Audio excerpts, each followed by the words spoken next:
E aí pessoal, beleza? Suave na nave? De boa na lagoa? Tudo bem, né? Espero que sim. Para quem não me conhece, eu sou Harley Pacheco, sou um dos psicólogos do IPSE, que é o Instituto de Psicologia Social, né? Comportamental e Experimental.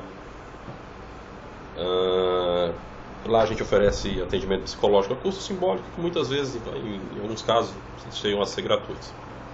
Acesse o nosso site www.ipse.com.br. Eu sou o psicólogo que cuida do canal do YouTube, né? Cada um de nós é responsável por uma coisa. Eu fiquei com o YouTube, ainda bem. O Fredson Almeida, que é um dos nossos psicólogos e um dos fundadores, fica responsável pelo Instagram, e o Marcos Siqueira com o Facebook e assim segue. Enfim, estou dizendo isso porque provavelmente os vídeos que vocês vão assistir, a maioria deles, se não todos, serão feitos por mim. Eventualmente pode ser que o Marcos e o Fredson eles venham aqui, mas a título de conhecimento, o YouTube é sobre eu que cuido, tá? Primeiro, o que a gente vai fazer hoje? Acho que vocês devem ter notado que eu postei poucos vídeos, aliás, não postei vídeos esses dias porque eu tive que fazer uma viagem para uma conferência em São Paulo. Estou em Fortaleza agora, tive que viajar para São Paulo para fazer umas conferências, tal, para estudar um pouco, absorver um pouco mais de conhecimento para passar para vocês. O que importa é que estamos de volta. Hoje a gente vai falar de um texto. Hoje a gente vai falar sobre um assunto, sobre um tema que eu particularmente gosto muito, porque me considero behaviorista social, porque é o que eu estudo. O tema hoje é comportamento, né? São os comportamentos grupais. Hoje a gente vai fazer uma análise, uma reflexão sobre os comportamentos grupais, alguns comentários, algumas ponderações, né? E de qual é o nosso referencial teórico? Nosso referencial teórico hoje é psicologia social, nossa referência, né? É psicologia social, do Haroldo Rodrigues, meu professor, grande abraço, né? Me deu suporte aí quando eu fiz meu TCC lá em 2012, professor Haroldo Rodrigues, se você não sabe, professor renomadíssimo aí da aula nos Estados Unidos, na universidade lá, daquelas top de linha. Você deve estar se perguntando, pô, se o cara é assim, dá aula nos Estados Unidos, como é que você se conhece? Eu li o livro dele, da Psicologia Social da Haroldo Rodrigues, mandei um e-mail e começamos a corresponder.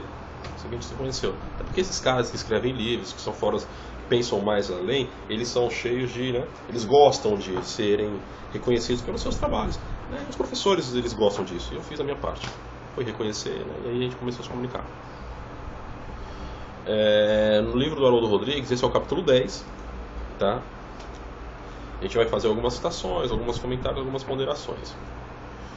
Primeiro, se você se interessou por esse vídeo, porque você gosta ou porque você precisa aprender, né? Quando você estuda grupos, né, comportamentos entre as pessoas em grupos, você está estudando psicologia social, né? Os fenômenos sociais, o comportamento grupal faz parte dele. Uma coisa legal é que o professor Haroldo Rodrigues ele diz o seguinte: olha, esses fenômenos sociais, independente de quais sejam, de como eles aconteçam, eles ocorrem onde há pessoas, né, onde há grupos, mas onde há grupos psicológicos, né, as pessoas se relacionando e interagindo entre si. Quando as pessoas interagem, ou seja, isso acontece em todos os lugares, porque ou você se comporta ou verbalmente, você se comporta fisicamente, né?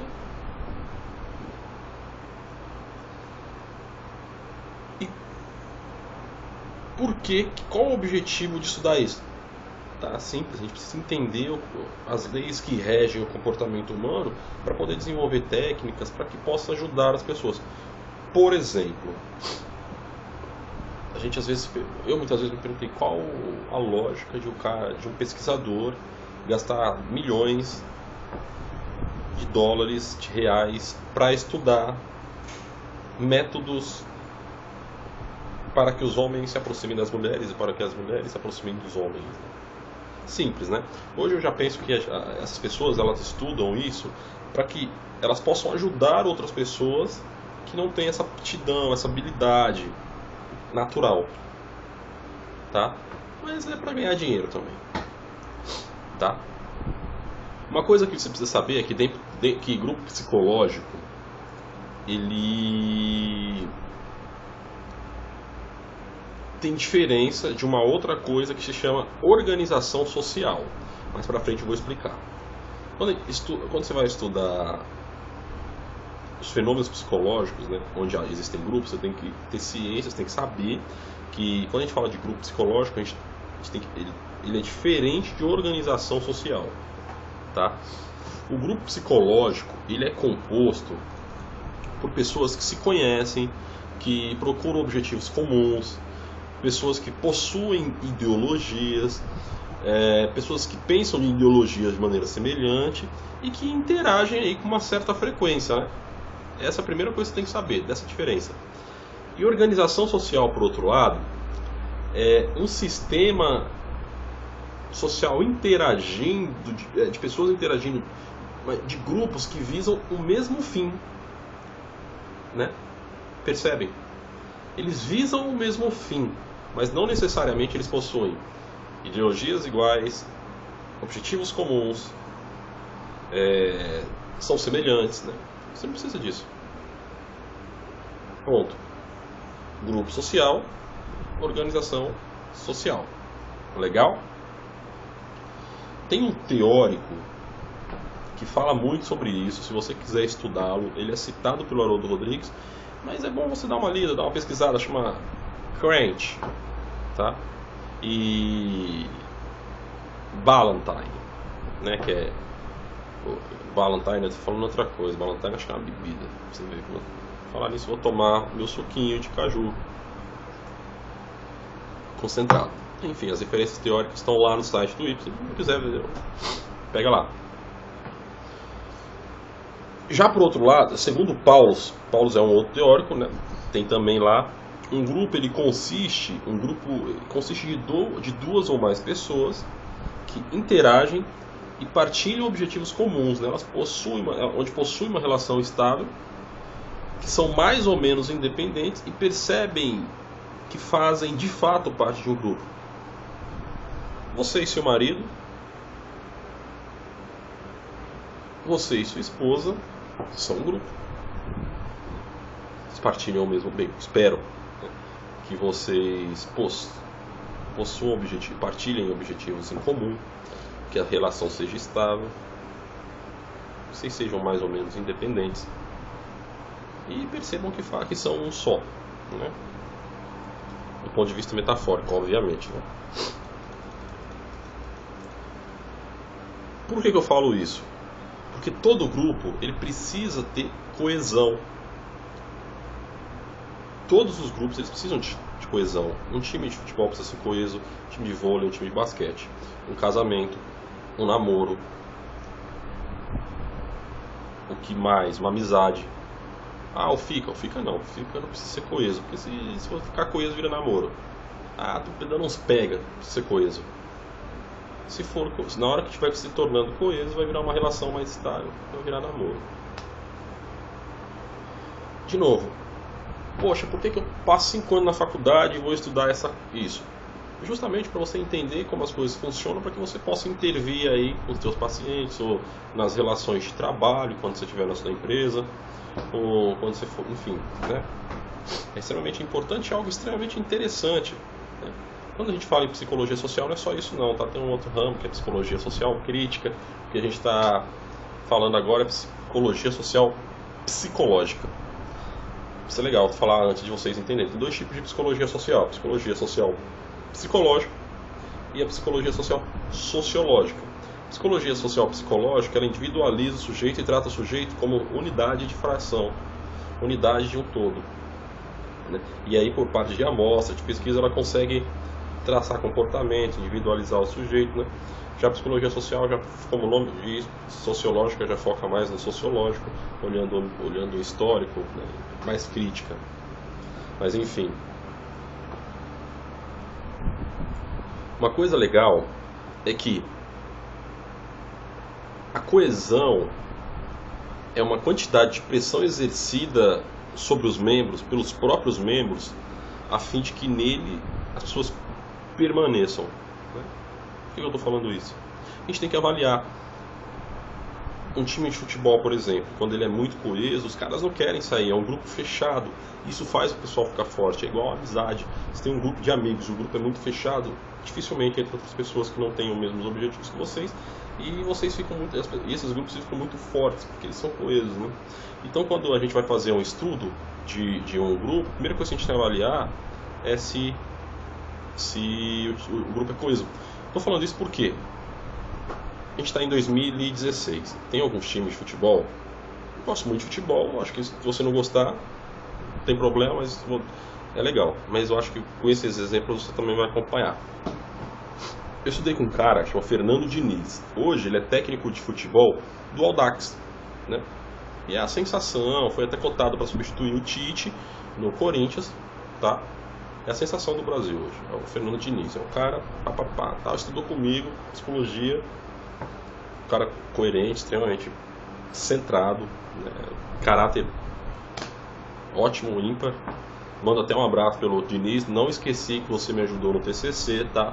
Tem coisas que a gente não pode esquecer, principalmente quando nós somos ajudados. Enfim, sempre lembro. E por que eu tô falando isso? O time do Fernando, eu percebi, eu comecei a observar, assistir jogos do Audax. Eu não assistia, mas eu contratei no canal de assinatura especificamente os jogos do Audax e percebi que o time é muito fechado. Li entrevistas de alguns autores, de alguns jogadores, e vi que o discurso é muito parecido. Show de bola. O Tite deixou o Corinthians, assumiu a seleção brasileira, né, no lugar do Dunga, graças a Deus, não porque o Dunga é ruim, é porque ele é azarado, aliás, foi azarado, né, dessa vez. Não sei se você sabe, mas se você não sabe, fizer uma avaliação crítica, o Dunga da outra vez ele só perdeu a Copa, o resto ele ganhou tudo. Dessa vez ele perdeu tudo, não ganhou nada. E os times dele eram bons. O Dunga foi azarado, infeliz, né? Não foi incompetente não, pelo contrário. O Tite foi para a seleção e eu comecei a observar, porque eu já queria o Tite na seleção e eu sempre acompanhei a carreira dele como treinador. E agora eu comecei a observar mais o time do Corinthians antes do Tite sair. O seguinte, o time do Corinthians era fechado, velho, fechado demais, extremamente coeso. Você vê que os caras não balançam, o time vai para cima e ganha, né? E essa é uma outra característica que o meu time chegou agora, começou a ter com esqueci o nome do técnico, foi porque agora é técnico do México. Era um time muito fechado, coeso, e agora ficou ainda mais com o Bausa, que é o novo treinador. Estou falando isso por quê? Para mostrar para vocês a importância da coesão. A coesão de um grupo faz com que o grupo fique mais forte e ninguém bata, né? Isso vale para o futebol, mas vale também para o seu casamento, para o seu namoro. Não para o seu especificamente, estou falando de você, estou falando do seu, mas de uma maneira geral. E o meu também. Vale para o meu casamento, vale para sei lá, tudo. Minha relação familiar. Ah, Harley, eu tenho um paciente que se dá muito mal com a família. Você vai estudar o histórico de vida do cara, você vê que não tinha coesão nenhuma, não era um grupo fechado, era cada um desunido, gente com depressão. A maioria das vezes a família não é, tá ligado? Não dá liga, né? Vê só como é interessante. Quanto maior a coesão, maior a necessidade dos membros de se comunicar entre si, em busca de uniformidade. Já quem fala isso não é mais o Haroldo Rodrigues, é o Feschinger, né? O que acontece? Quanto mais o grupo é fechado, mais você precisa um do outro, né? E essa necessidade, esse precisar faz com que vocês se comuniquem entre si, porque não tem ninguém fora para se comunicar. E aí vocês sempre ficam uniformizados, equalizados, né?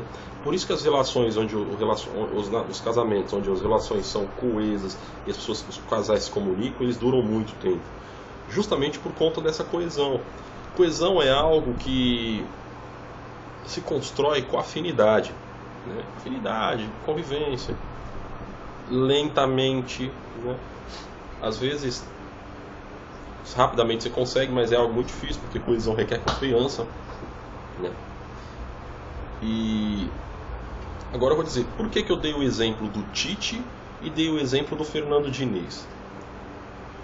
O Tite eu não sei, eu estou conjecturando, mas eu imagino que seja assim. Ele faz os grupos ficarem coesos de maneira empírica. O que é isso? Ele vai fazendo, mas ele não sabe, né? Ele não é muito consciente de o que ele está fazendo. Chama transformar um grupo, tornar um grupo coeso.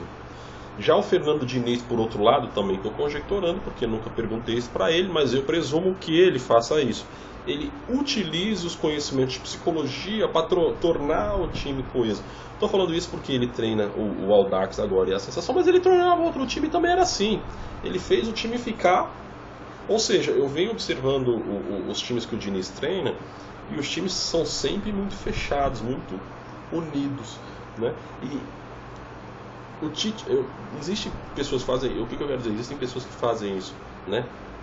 Pontuando, intervindo, que é o caso de conjuntura, que seja o caso do Diniz, e outras que não fazem necessariamente da forma assim, né? Não sei, porque só vi o Tite, acompanhei só o Tite no Corinthians, mas a paz.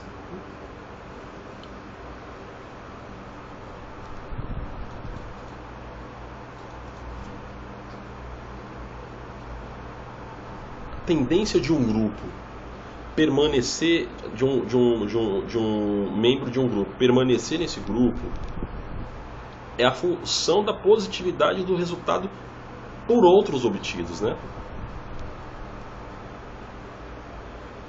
E também pela magnitude das recompensas oferecidas por outros grupos. O cara entra num grupo porque o outro grupo é ruim, ou porque esse aqui é muito melhor. É basicamente isso que eu quero dizer. O que torna um grupo melhor que o outro? As ideologias serem, as lógicas serem, os objetivos serem comuns.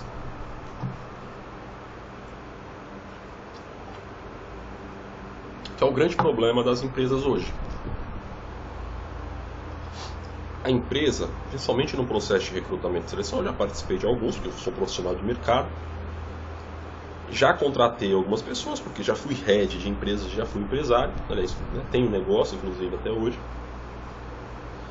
O que eu quero dizer? Na maioria das vezes, na entrevista de emprego, a gente não sabe se os objetivos das pessoas são os mesmos, né? E na maioria das vezes não são. Por isso que você vai ver nas empresas trabalhar uma merda. Porque você está num lugar onde as pessoas não pensam como você, não seguem a mesma linha de raciocínio, não está no mesmo objetivo e a empresa se ferra. Muitas empresas produzem muito, poderiam produzir muito mais se conseguisse fazer trazer pessoas, trazer colaboradores que pensassem igual, tivessem o mesmo objetivo, com os mesmos fins. Estou dizendo isso justamente porque quer monetizar o trabalho, que poderia ser muito mais rentável. Alguns estudos também, eles conotam que quanto maior a coesão de um grupo, maior a satisfação experimentada por seus membros. Isso é foda. Quanto mais os membros de um grupo se sentem atraídos por esse grupo, maior a inclinação desse membro a acatar suas influências.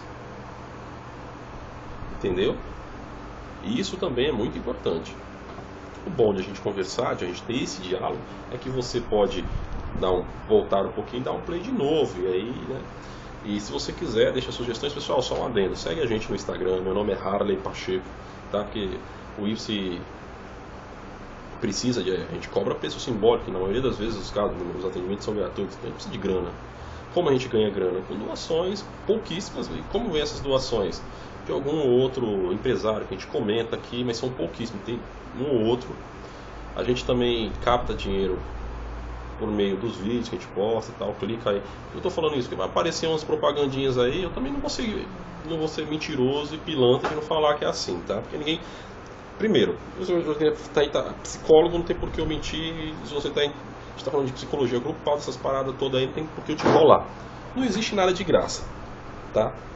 Quando é de graça, porque não é de graça. Quando não tem produto, você é o produto. Ah, é de graça. Não, não é de graça. Você é o produto. Ah, o Facebook é de graça. Não, não é negativo. Você é o produto. O YouTube é de graça. Não, você é o produto do YouTube. O YouTube ganha dinheiro te vendendo, né? Ele vende seus dados, suas informações, que você gosta, que você não gosta, né? Você tem noção. Você já percebeu que se você ligar o Waze e você está passando na avenida, aparece lá o nome de uma lojinha. Ah, vende vinho. Como é que você sabe que você está vendo? Você postou o vídeo no YouTube, você clicou lá não sei aonde. Ou seja, os caras te vendem. Então, e o que eu estou falando aqui é que eu não vou te vender, mas tem aí aqui embaixo, ó, logo aqui embaixo do play aqui, do videozinho, vai aparecer umas propagandinhas. Não precisa comprar nada, mas clica aí pra galera gerar um centavo lá pra gente, tá? Porque de repente de um centavo a gente, né, consegue manter o IPSE, tá? E manter também os nossos vídeos, os nossos posts no Instagram, no Facebook, né? Porque pô, precisa pagar. Eu passo muito tempo aqui, o Marcos passa muito tempo lá no Facebook, o Fredson passa muito tempo no Instagram. Assim, de remuneração, né? Não precisa ser pra gente, mas para manter a estrutura, porque pra gente a gente se mantém de atendimentos, tá? De outros negócios, obviamente. Esse dinheiro é para manter a estrutura. Então vai aparecer uns negócios aí, clica aí, abre aqui do lado, não precisa comprar nada, mas clica nesse negócio aí, pelo amor de Deus. E é o seguinte, segue a gente no Instagram, é o Harley, @Harley Pacheco e @ipse.com, IPSCE, beleza? Show de bola. Mas vamos lá. Falei da inclinação de acatar a influência. Por que eu estou falando isso? Porque você é empresário. Vamos imaginar que você é empresário, você quer que o teu funcionário te escute e te siga onde você vá. Faça o que você mande. Porque você sabe para onde o negócio tem que ir. Você tem aí 100 empregados abaixo de você. São 100 famílias que no mínimo tem 3 pessoas. Então, na boa, coesão. E se o cara estiver dentro do grupo, ele vai te acatar. Se o grupo for fechado, ele vai acatar a tua influência. Ele vai saber da necessidade e da importância. Quanto maior a coesão, maior a quantidade de comunicação entre os membros. Maior a coesão, maior a influência do grupo sobre o membro, sobre a pessoa que faz parte. Quanto mais recompensadora a atividade em grupo, maior vai ser a coesão. Não adianta nada você levar o cara para fazer um esporte radical lá, porque eu trabalhei numa empresa, por exemplo, levou a gente para fazer lá umas trilhas, um bagulho nada a ver. Nada a ver, porque a ideia é legal, mas o grupo não é coeso. Se o grupo não é coeso, está perdendo dinheiro levando a galera lá, perdendo o tempo das pessoas levando lá. O grupo tem que ser coeso, senão não tem a menor lógica você ir, né?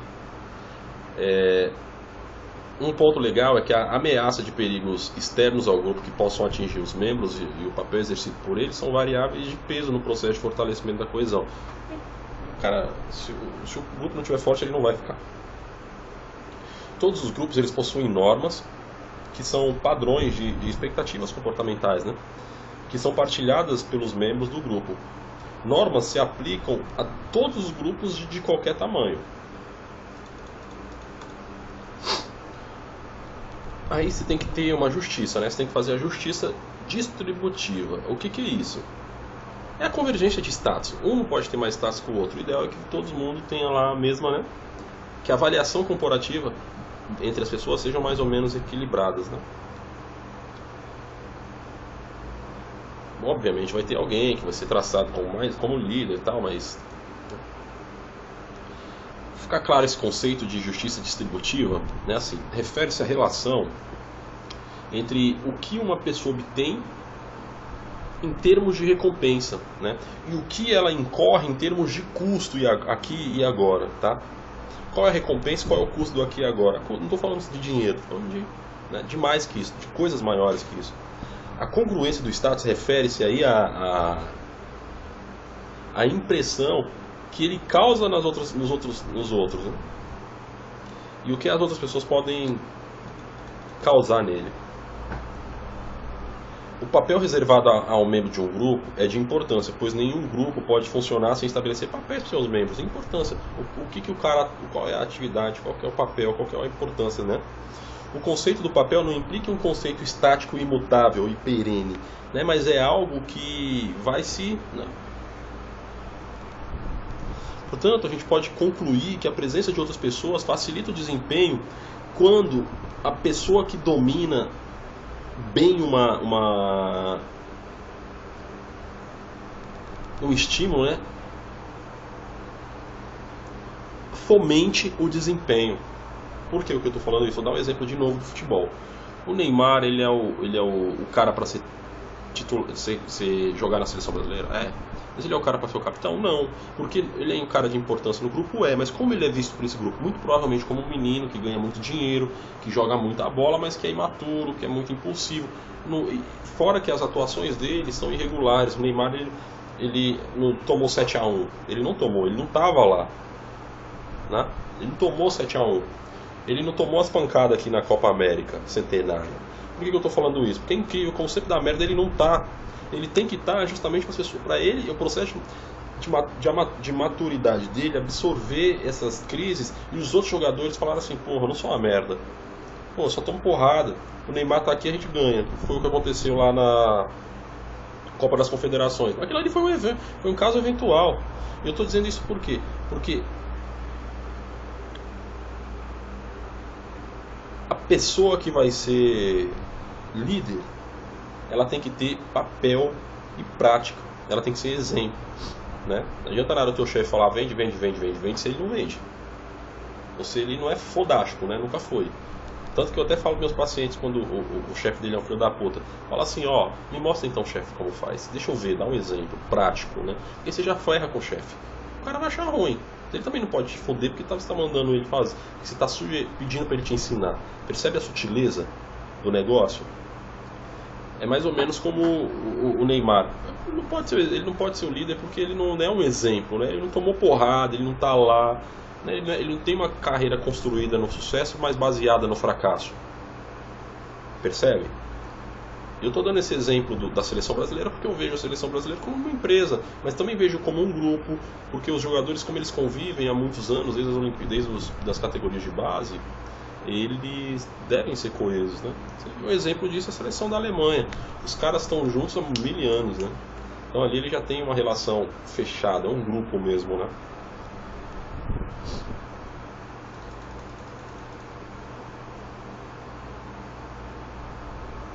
Uma coisa legal é que o impacto social sobre o indivíduo ele vai depender do número de observadores que ele tem, né? Do comportamento, da magnitude das forças sociais, né? Da idade, do status e da... Por que eu estou falando isso? Porque é legal que nós, né, sempre fomentemos aí. Quanto maior o número de observadores, menor vai ser a magnitude das forças sociais e menor a proximidade física, né?